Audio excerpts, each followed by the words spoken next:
कि यह यात्रा इतनी बड़ी नाकामी क्यों साबित हुई। भारतीय पक्ष ने जो अमेरिका में अपनी नाकामी का परिचय दिया, एक एक तस्वीर देश को शर्मसार कर रही है। यहां पर आप देख सकते हैं इलॉन मस्क जो हैं वो प्रधानमंत्री नरेंद्र मोदी से मुलाकात कर रहे हैं। इलॉन मस्क की तरफ से उनकी पत्नी है और शायद उनके 3 छोटे छोटे बच्चे हैं, और भारत की तरफ से पूरी बारात है। इसमें राष्ट्रीय सुरक्षा सलाहकार हैं, विदेश मंत्री एस जयशंकर हैं, इसके अलावा जो विदेश मंत्रालय के तमाम वरिष्ठ अधिकारी वो बैठे हुए हैं। यानी कि इलॉन मस्क से आप मुलाकात कर रहे हैं, उनकी तरफ से उनके बच्चे और उनकी बीवियां आ गई हैं, और हमने क्या कर दिया है, हमने अपने विदेश मंत्रालय के तमाम वरिष्ठ अधिकारियों को उनके सामने बिठा दिया है। सवाल यह है कि अगर इलॉन मस्क अपने बच्चों के साथ आ रहे थे तो प्रधानमंत्री नरेंद्र मोदी को वहां पर अकेला बैठना था। आपने अपनी पूरी बारात को वहां बिठा दिया, वहां पर हमने अपने तमाम विदेश मंत्रालय के डेलीगेट्स को वहां बिठा दिया। यह देश की नाक कटाने से कम नहीं है।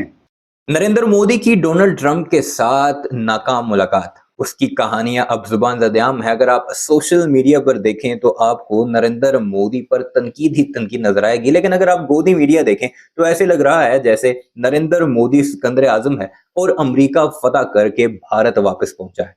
लेकिन आपको यह भी बताते चलें कि जैसे ही नरेंद्र मोदी का जहाज वापस भारत में लैंड किया, उसके साथ साथ ही अमृतसर में एक और जहाज लैंड हुआ जिसमें बेड़ियों और हथकड़ियों में जकड़े 119 मजीद भारतीयों को अमरीकी कमांडोज अपने साथ लेकर भारत पहुंचे। यानी वही गुलामों की तरह ट्रीट करना, बिल्कुल कुछ नहीं बदला। ये तस्वीर आप जरा मुलाहिजा कीजिए जो आपकी स्क्रीन पर चल रही है। इस पर बड़ी कंट्रोवर्सी चल रही है नरेंद्र मोदी को, जो सेंसिबल लोग हैं भारत में, जो बेशक गिने चुने नहीं है, वो क्या कुछ कह रहे हैं वो आपको आगे चलकर अभिसार शर्मा की जुबानी में सुनाएंगे। लेकिन आप ये तस्वीर मुलाहिजा कीजिए जिसमें एक तरफ नरेंद्र मोदी और लाइन में पूरी एक कतार में बड़े बड़े नरेंद्र मोदी के गुर्गे मंत्री बैठे हैं, जिसमें एस जयशंकर भी मौजूद है जो कि वजीर खारजा है, और साथ ही साथ अजीत डोवाल भी मौजूद है जो कि नेशनल सिक्योरिटी एडवाइजर है, और साथ फॉरेन मिनिस्ट्री के एक लंबी लाइन मौजूद है। जबकि दूसरी तरफ मीटिंग जिससे हो रही है वो है एलॉन मस्क, उसके बच्चे और उसकी बीवी। आप अंदाजा लगाइए सीरियसनेस का कि कितना सीरियस लिया गया है नरेंद्र मोदी को, कि एलॉन मस्क जो कि ट्रंप का इस वक्त मुशीर है, वो अपने साथ किसी डेलीगेशन को लेकर नहीं बैठा नरेंद्र मोदी के साथ मीटिंग में, वो अपने बच्चों को लेकर बैठा है और बच्चों की मुलाकात करवाई गई है नरेंद्र मोदी और जितना भी उसका हाई लेवल डेलीगेशन था उसके साथ। इस पर काफी तनकीद हो रही है कि नरेंद्र मोदी, अगर एलॉन मस्क तुम्हें सीरियस नहीं लेता तो तुम उसे इतना सीरियस क्यों ले रहे हो। बेशक वो दुनिया का एक अमीर तरीन शख्स जरूर है, लेकिन उसके बयानात, उसकी सीरियसनेस का अंदाजा आप उसकी ट्विटर की पोस्ट या उसके बयानात से लगा सकते हैं। वो कोई खास सीरियस बंदा नहीं है, ना ही उसे कोई हुकूमत का तजुर्बा है। पहली दफा वो मुशीर मुकर्रर हुआ है और साथ तुम अपना इतना बड़ा वफ्द लेकर उससे मुलाकातें कर रहे हो, और वो क्या करता है, अपने बच्चों को साथ बिठा देता है। साथ ही साथ गोदी मीडिया की जो चमचागिरी है उस पर भारत के एक्सपर्ट्स क्या कुछ कहते हैं, किस तरह सिकंदर आजम तो बनाया जा रहा है नरेंद्र मोदी को, लेकिन नरेंद्र मोदी लेकर कुछ नहीं आया, अरबों डॉलर्स जरूर अमेरिका को देकर आया है। और चूंकि ट्रंप एक बिजनेसमैन है, उसे पता है किस तरह खेलना है, और बड़े अच्छे तरीके से वो नरेंद्र मोदी के साथ खेला है और उसे इस्तेमाल भी कर लिया है। और यही वजह है कि अब F-35 की भी डील होगी, अरबों डॉलर्स का असलहा भी अमेरिका से खरीदा जाएगा, और फिर तू कौन और मैं कौन। तो प्रधानमंत्री नरेंद्र मोदी की अमेरिका यात्रा खत्म हो गई है, वो वापस आ गए हैं, मगर आज इस बात का आत्ममंथन करना जरूरी है कि यह यात्रा इतनी बड़ी नाकामी क्यों साबित हुई। सबसे बड़ी बात दोस्तों, भारतीय पक्ष ने जो अमेरिका में अपनी नाकामी का परिचय दिया, एक एक तस्वीर देश को शर्मसार कर रही है। और सबसे ज्यादा शर्मनाक भारतीय मीडिया का किरदार, क्योंकि आज इस कार्यक्रम में मैं आपको बतलाने वाला हूं कि भारतीय मीडिया ने किस तरह से देश की नाक कटाई। हर गुजरते दिन के साथ भारतीय गोदी मीडिया जो है दुनिया में ख्याति प्राप्त कर रहा है अपनी चाटुकारिता की वजह से और पत्रकारिता के पूरी तरह से नदारद होने की वजह से। इससे पहले कि मैं भारतीय गोदी मीडिया की बात करूं दोस्तों, मैं आपके सामने 2 तस्वीरें लाना चाहता हूं। सबसे पहले दोस्तों इस तस्वीर पर गौर कीजिए। यहां पर आप देख सकते हैं इलॉन मस्क जो हैं वो प्रधानमंत्री नरेंद्र मोदी से मुलाकात कर रहे हैं। यहां पर आप देख सकते हैं प्रधानमंत्री नरेंद्र मोदी और इलॉन मस्क जो हैं आपस में हाथ मिला रहे हैं। मगर अगर आप इस तस्वीर को देखें तो इसमें 2 चीजें दिखाई देती हैं। इलॉन मस्क की तरफ से उनकी पत्नी है और शायद उनके 3 छोटे छोटे बच्चे हैं, और भारत की तरफ से पूरी बारात है। इसमें राष्ट्रीय सुरक्षा सलाहकार हैं, विदेश मंत्री एस जयशंकर हैं, इसके अलावा जो विदेश मंत्रालय के तमाम वरिष्ठ अधिकारी वो बैठे हुए हैं।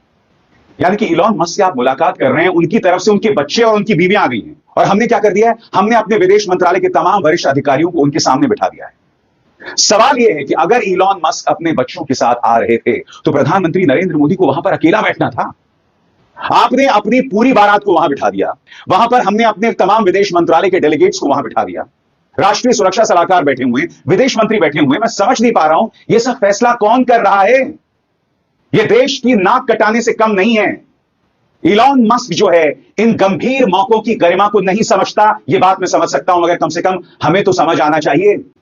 अगर वो व्यक्ति अपने बच्चों के साथ बैठ रहा है तो प्रधानमंत्री को अकेले बैठना चाहिए था। उन्होंने क्या किया, या फिर उनकी टीम ने क्या किया? तमाम जो वरिष्ठ अधिकारी हैं उनके सामने बैठ गए। मैं समझना चाहता हूं क्यों। इसके अलावा कई डिजास्टर्स सामने उभर कर आए। मैं आपको डोनाल्ड ट्रंप और प्रधानमंत्री नरेंद्र मोदी के प्रेस कॉन्फ्रेंस का एक छोटा सा क्लिप दिखाना चाहता हूं।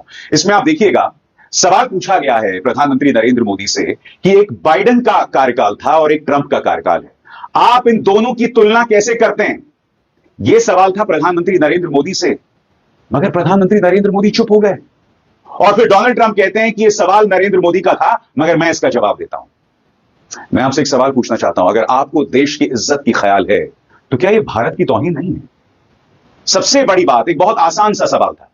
मैं समझ सकता हूं कि अंग्रेजी में प्रधानमंत्री नरेंद्र मोदी का हाथ तंग हो सकता है, मगर यह इतना मुश्किल सवाल भी नहीं था, और इसके अलावा उनके साथ ट्रांसलेटर्स थे। तो यह कहना कि प्रधानमंत्री को अंग्रेजी में किया गया मुश्किल सवाल समझ नहीं आया, यह सरासर गलत है। उनके ट्रांसलेटर्स थे, नंबर 1। नंबर 2, क्या प्रधानमंत्री नरेंद्र मोदी को एक अंतर्राष्ट्रीय मंच पर जब सवाल पूछे जा रहे हैं तो तैयारी के साथ नहीं जाना चाहिए? इंतजार कीजिएगा, जिस नेहरू को ये लोग गाली देते हैं ना, जब उनसे कठिन सवाल पूछा गया था तब उन्होंने क्या जवाब दिया था, वो भी मैं आपको दिखाऊंगा।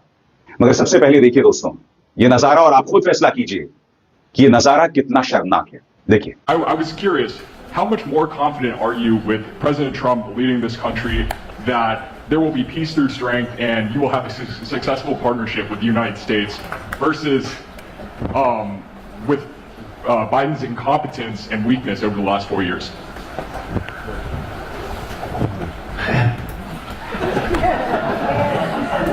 That's your question, but I'll answer it. I agree with you.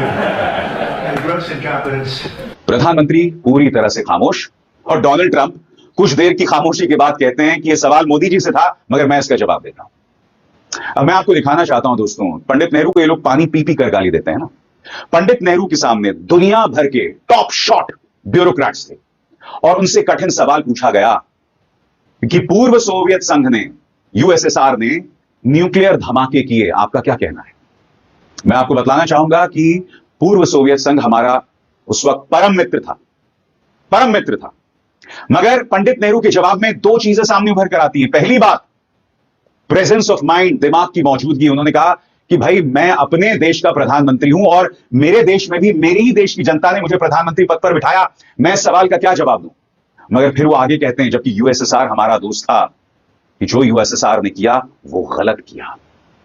Pandit Nehru की बेबाकी देखिए, और आप देखिए जब सवाल पूछा जाता है तो जवाब किस तरह से दिया जाता है।